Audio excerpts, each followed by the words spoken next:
Voilà, fidèles téléspectateurs, les amis de Konsomuntu Kakinouanina, que ce Dieu de la liberté s'arrache, puisse vous bénir à partir de là où vous nous suivez en ces nets moments. Grande ma joie, c'est celle de vous savoir très nombreux devant vos petits écrans en train de suivre votre émission que vous aimez certainement bien. Nous citons La liberté s'arrache, animé par votre humble serviteur en la personne de l'homme de Konsomuntu Kakinouanina. On est mieux servi que par soi-même. Tikalami bundela na ngai ngai moko. Ya yo, ya ndeko, eza ya ndeko. Là, je pense aux amis de la radio Pain d'Histoire qui est en train de me suivre aussi en ce moment. Tikanzambe Aleka Nakopambolabino. Je m'en vais directement vous répéter mes numéros de contact. C'est le 00243 bien sûr, 89 40 922 et le 00243 81 738 16 33. Le 00243 998 136 594. Merci beaucoup, surtout pour votre fidélité. Là, je m'en vais directement vous inviter à la prière. Yamboete toyoka oezali liloba ya lelo. Voilà. To tomboli oezalaki mingongo nabiso en inclinant nos têtes. Yakoloba boye. Seigneur de gloire, encore une fois merci. Merci pour cette opportunité que tu nous as offerte, Père éternel. Bénis ces moments où nous voulons t'écouter. Parle à ton peuple comme à des enfants. Au nom de Jésus-Christ, qui est ta volonté seule prime, nous avons prié et que vous et moi, nous disons Amen. Ok, très bien. Tozoko banakati na mate na biso, wape pai tozo parler na tinetali les conflits familiales. Bien-aimés dans le Seigneur. Donc, minimise oyezali makambo oyo, nzokande yangonde mutu eyebaka na ko emaye oyezali parcours ya moto sur la terre. N'allons comprendre une chose. La famille, c'est une cellule de base. La famille, c'est ça, le centre d'accueil. Oyo nzambe akwa koyeba nakobongisa pour que ezala collaboratrice directe ya yemoko nzambe, parce que au fait na mission ya famille eza wana pour accueillir oyo ezali milimo yangani ya nzambe. Batu oyo bazo wute pai na nzambe avec une mission bien précise pour une contrée bien déterminée. Et pour que moto ayeba na ko répondre favorablement na appel ya Seigneur, ayeba na ko accomplir, bien aimé dans le Seigneur, positivement la mission qui lui a été assignée à partir de Lola, d'où il lui faut un encadrement. Et l'encadrement en question, Nzambe a pesi yangona oyezali la famille. Nous avons vu Dieu créer. Nzambe a kwa kotika la kolembate. Mais to moniete, Nzambe a keli oyezali moto ya yambo. Le reste ya travail a confié yango et pas na moto. Alobi soyez féconds et multipliez-vous. Nzokande les chefs-d'œuvre. Ya oyezali musala ya Nzambe. Bien aimé dans le Seigneur, eza mutu parce que Dieu voulait avoir oyezalaki insemblable. Nanzela na yende akoyeba na ko manifester oyezali gloire na ye. Parce qu'en fait Dieu a compris au départ qu'il existait mais qu'il ne vivait pas. Pour vivre, il faut qu'il y ait un semblable. Bien-aimé dans le Seigneur, il y a mon moni Paul. Ayebaki na ko relayer. Oyezala qui pensait ya Nzambe. Na ko talisa biso ezali une formule. Formule oyezali indispensable. Personne ne peut s'en passer. Il dit ceci: honore ton père et ta mère. Pour oyeba na ko vivre longtemps sur cette terre. Pour oyeba na ko zala heureux. C'est-à-dire les secrets. Il y a réussite, il y a vie en moto sur la terre. Bien-aimé dans le Seigneur, ezali na kati na relation oyo moto aza ko entretenir na géniteur na ye. Il y a un plus loin, dira, là nous sommes dans Ephésiens chapitre 6. Et de binope baboti, boyeba nako boko la oyezali bana selon le Seigneur. Selon la destinée. Oyo nzamba kwa koyeba ko bongisa pona ntina na ye. Qu'il n'y ait pas de dérapage. Moto ya comprendre makambo oyo bien. Bien-aimé dans le Seigneur, il est heureux. Malheureusement pour nous, tant que tu as mis l'évangile, c'est comme si l'impression que nous donnons que l'évangile est déconnecté biso, que biso en déphasage na oyezali la famille. C'est comme si l'évangile est contre la famille. Or, si l'évangile a trouvé au lélo, c'est parce que osa fruit, il y a oyezali une famille. Bien-aimé dans Genèse chapitre 4, tokoye banakotanga lelo à partir du premier verset, tekino na verset 5. C'est une histoire que tu maîtrises certainement bien. Mais nzamba lingi awa tomeka ko dégager quelques éléments oyo et ko apparaître comme étant inutile, mais qui pourrait nous être d'une importance très capitale pour d'autres. Adam connut Ève, sa femme. Elle conçut et enfanta Caïn, et elle dit: j'ai acquis un homme de par l'Éternel. Elle enfanta encore son frère Abel. Abel fut berger, et Caïn fut laboureur. Au bout de quelque temps, Caïn fit à l'Éternel une offrande de fruits de la terre. Et Abel, de son côté, en fit une des premiers-nés de son troupeau et de leur graisse. L'Éternel porta un regard favorable sur Abel et sur son offrande. Mais il ne porta pas plutôt un regard favorable sur Caïn et sur son offrande. Caïn fut très irrité et son visage fut abattu. Bien-aimé dans le Seigneur, nalingi peut-être to suka awa, mais yoko continuer o ezali lecture te kino na verset 7. Bien-aimé dans le Seigneur, Bible nous parle na une histoire vraie. Histoire tirée na kati na o ezali une famille dont papa na kombo ya Adam et maman na kombo ya Ève. Nzamba kwe koyeba na ko visiter oyo ezalaki couple oyo na koyeba ko pesa bango oyo ezali bana. Le tout premier né na kombo ya oyo ezali Caïn et le second na kombo ya Abel. Bien-aimé bazalaki kaka bango mibale. Ya liboso azalaki kosala oyo ezalaki musala ya bilanga selon oyo ezalaki destin na ye. Yami balé yazalaki berger, c'est-à-dire moto ya kobokola oyo yazalaki bibwele. Écoutez-moi mes frères bien-aimés dans le Seigneur. Bazalaki kaka bango mibale. Bazalaki na ni cousin, ni camarade, ni soki nani. Ba nyoso to tokoki kotanga na kati na relation. O cousin, ami, camarade, frère et consort, bazalaki na bango te. Bazalaki kaka bango mibale na oyezali ba parents na bango. Nazo kanisa me bien-aimé dans le Seigneur. Mais kako ta la circonstance dans lesquelles oyezali bana o bazali ko évoluer, il y avait lieu, mais bien-aimé dans le Seigneur, bakoka koyeba na ko renforcer oyezalaki intimité na bango.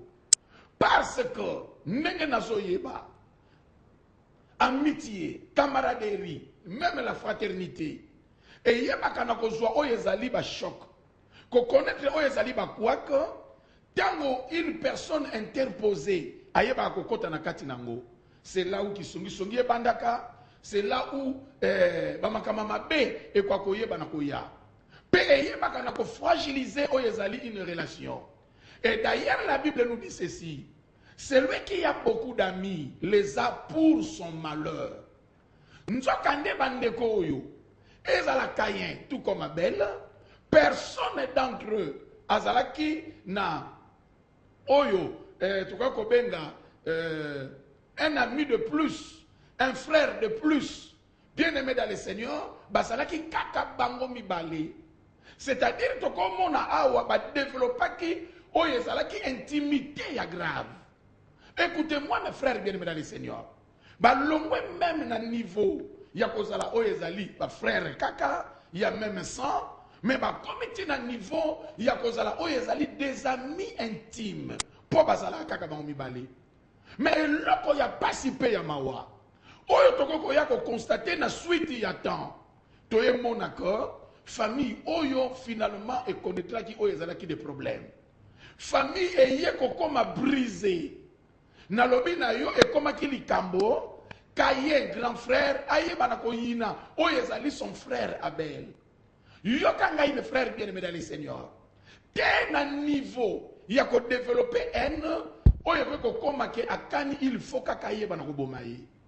Nazolo ba te nzambe a intervenir. Nzamba lobi e pa ina Caïn. O moni eloko zo linga ko siye banako sala e salisa yote.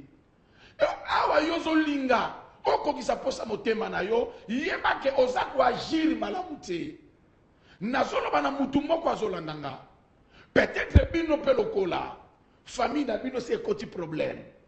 Olingi ko sentir te. Olingi ko yoka même pas na matoi na yo kombo ya oyo ezali ndeko na yo. Et pourtant c'est ton frère. Oyo boza na ye makila moko. Bozala tata moko me maman moko te. Bozala maman moko me tata moko te.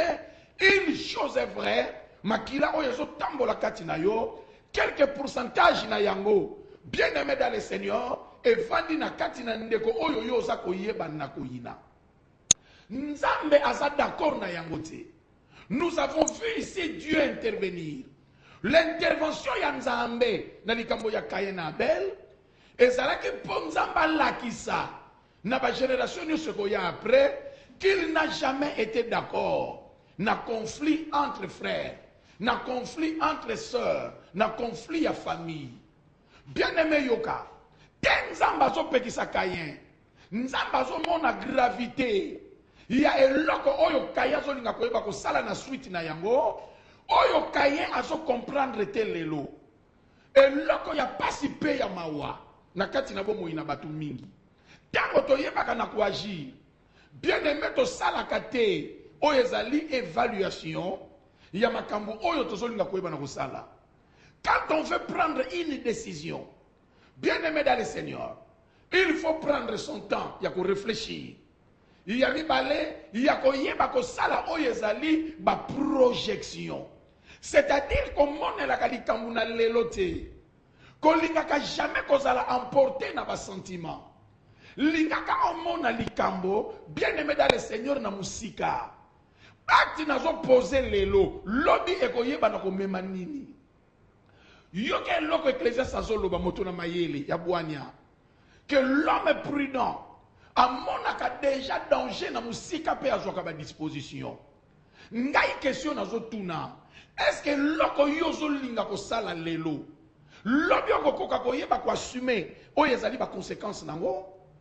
Voilà la situation nos familles et so connaître lelo. Yokana loba na yo boye. Il y a des moments na vie oyo il faut que se réserver na ko prendre une décision. Na lobi tango za ne sengo makasi. Côté les fêtes emporté na sengo wana yozui. Il y a pas que la joie wana ezalaka passagère. Bible lobi il y a un temps pour tout. Il y a un temps ya ko seka temps ya ko lele zalaka. Na lobi il y a des moments oyo aussi tango za na mawa. Ezalaka ba moment faut être prudent. Oyo yo ko na ko prendre jamais une décision. Tozana ba moment lokola ba moment ya colère. Nous avons vu même Paul Kolobabouye. Ce qui on se mettre en colère, c'est-à-dire la Bible reconnaît que Moutako Silika en tant qu'humain, Moutouaza na état d'âme, à cause Silika. Mais la Bible ça qu'on exigeait, et pourquoi écouter la yoté? Parce que dans la ya colère, bien aimé dans le Seigneur, et ça n'a pas tout ça la bêtise, oyo para prétend au colère et le qui est sili.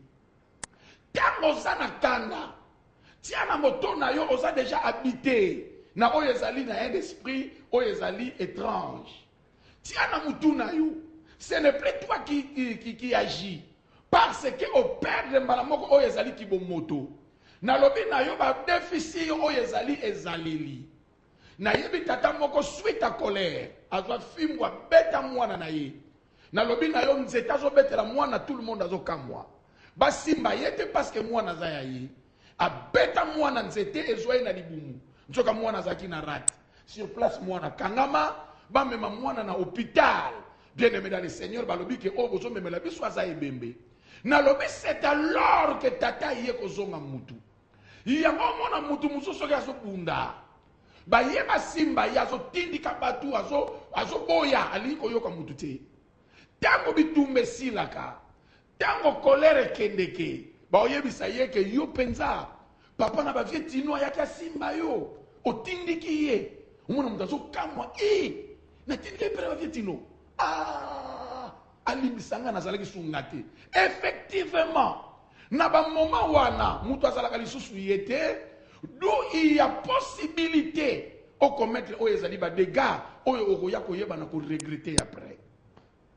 Qu'est-ce qui se passe entre toi et ton frère? Nzambe a intervenir. Ayebisi oyezali Caïn. Alors Caïn est lokoli ko sala ya moté. Parce que notre Dieu amone la kamakamuna leloti mazanzambe oyo amona kamakambu déjà à partir ya lobi. Yokanga me malgré tout ce que Dieu a dit à Caïn, Caïn a refusé d'obtempérer na oyezalaki conseil nzamba kwa ko pesa yi. Apoyi ko tosa de lobana nzambe amitiki mingi ko yoka oyo motema na yeso lobana ye contre son frère. Bien-aimé dans le Seigneur, suka na yango kaye amemande konaye na zamba. Ndekwazo salaye confiance. Ayebi que c'est mon frère à moi. Ma beko koyeba na ko uta kunati. Bien-aimé to zelaka. Nyo soto to koyeba na ko zela. Mais na solo banayo, ma be to kutika la jamais ko zela ngona oyezali famille. Parce que l'on suppose que famille nanga ezali même lieu ya sécurité pour nanga. Yango no moni tant to kende na ba restaurant, tant to kende na ndako ba ninga, soki ba pesu ata maya pamba, ba pesu ata eloko kolia, ozwaka temps ya ko prier, oza réservé. Mais na ndako na bino, tant ozwaka mai na congélateur oza na tenter, osa la prière. Pona nini, tu te sens en sécurité. Oh mes frères bien-aimés dans le Seigneur, oh mona mutu ya liboma, bien-aimé, mwana mwasa liboma azuizemi. Ndenge bangrosa ka bango na batoyo bazwaka ba consigne ba succès qu'il faut bima na oyezali mwasi ya liboma. Okomona mwana mwasi alala kalibanda azwi zemi te aboti mwana wana bazonokila mbula libanda bangungi libanda malili yelanga libanda moko remarque mwana za na nzoto kolongono koleka mwana oyo azobokwa manandaku. Mwana oya kenda kilo, ba consultation prénatale, makamwana nyosa sana pédiatre mobimba landelaka yi. Mais boko yoka lelo, abeli, lobi azong siboye, tout le temps, azana nzela, ya cinquantenaire, nzela, ya ngaliema. Mais mwana abotami na balabala, ayebi ndenge ba melaka kisite, na lobi na yo, okotikala ko yoka te batala ki ye mutu, o basala ki boye. Mwana na boko mona en très bonne santé. Et là, konini esala ka bongo. C'est parce que mwana azalaka na maboko ya mama na ye. Bien qu'aza mutu aliboma, mais aza na confiance que ma maman est là. Nazoloba na yo me bien-aimé dans le Seigneur. Cette sécurité sociale, oyo mwana so bénéficier na ngona famille et so sala que moto azala en très bonne santé. Oh mes frères, ce qui famille na yo eza na yo elongote, ça c'est un problème très sérieux. Et belé ya batozo mona bazo c'est compliqué na vie. Na lobi réalité nango zonga na famille tuna. Pourquoi eloko ya bongo? Nazoloba na yo bien aimé dans le Seigneur, kayeti suka nango abomi oyo ezalaki ya belle. Bien aimé azwaka fumba ya nzete, abamba abel akufa. Mboto yaso bamba nzete, c'est son frère propre. Oyo ye atikeli libele. Bien aimé dans le Seigneur abomaye. Oh mais bien aimé, nazotuna motuna et pas il a plus d'une personne bazolandanga. Na tuni question. Ye kaye bazalaka kaka na abel. Asana mutu musute. Nazoloba na yo ndeko na yo asana ndeko na yo. Bakongo balobaka kiaku kiangani mes frères. Au moins tito yaka na église. Tito benga na kake non frère nanga et sœur nanga. Wane za frère ya foi.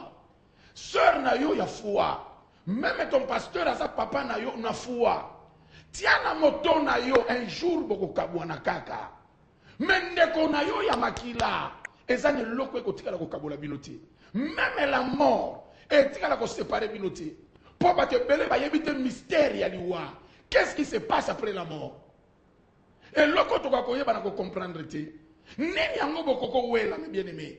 Te kaya zo sala makambo yo. Abo mandeko na ye abele. Azale ko mona musika te. Conséquence na yango to moni ndenge ni kaya telengani. Kaya telengani via kaya ko telengana. Pona nini azo telengana kaya sana mutute. Son seul frère oya kwa se porter garant. Azwa ndeko ne kaye yona se bomakiye et alokola bino na famille. Moto ya sala bénédiction pona tina na bino bobomaye. Na lobi bobomaye akufa akenda et les famille zo telengana. Il faudra attendre encore plus de 25 ans pour que Sauveur Moussoko koyana katalibota. C'est comme ça que Dieu agit. Oh non, mais bien aimé dans le Seigneur. C'est grave cette affaire. Nalobino ko parler na yo ango plus tard. Nazo solana ndeko moko. Ndeko ana yebisinga. Et ana mutu moko à travers na cimetière. Il y a oyezali Paris. Nalobi azako se plaindre. Alobi batu bakufaka. Mais modèle ba congolais. Oyezali des Français d'origine congolaise. Bako yeba na ko kufela, c'est trop. Avec tout les questions à salir statistiques. Comment batu bako ba na ko kufela boye, eleki mingi. C'est ça mes bien-aimés, surtout les noirs. Nalobi na yo les Congolais précisément. François Hollande a sali mandat na ye, otikolo yo kate place à kufeli mwana kundi mwana. Mais na solo ba na yo mes bien-aimés, nzokande bango ba représentant. Il y a makambo biso to no luka kokota. Lero batu mingi azondima pona succès il y a quelque temps. Akeko ndima ko sili sa famille. Bato yazoboma, ce sont ses frères. Bato yazoboma, ba neveu. Mais famille nyo sozolia. Po yozana besoin ya succès album etekama. Yozana besoin ya succès le lozwa mituka. Mais na solo ba mbongo, elengi ya mbongo me bien aimé. Ozala na batu oyo bakolia yango. Soko zana bato bazolia yango te, mbongo wane salaka fombongo. Ezalaka mbongo malonga te. Un véritable patron. Pe moto ya ko ke musika na vie. Eza moto oyo ayeba ko soutenir bato baza tout autour na ye. Azo poser oyo ezali ba jalon.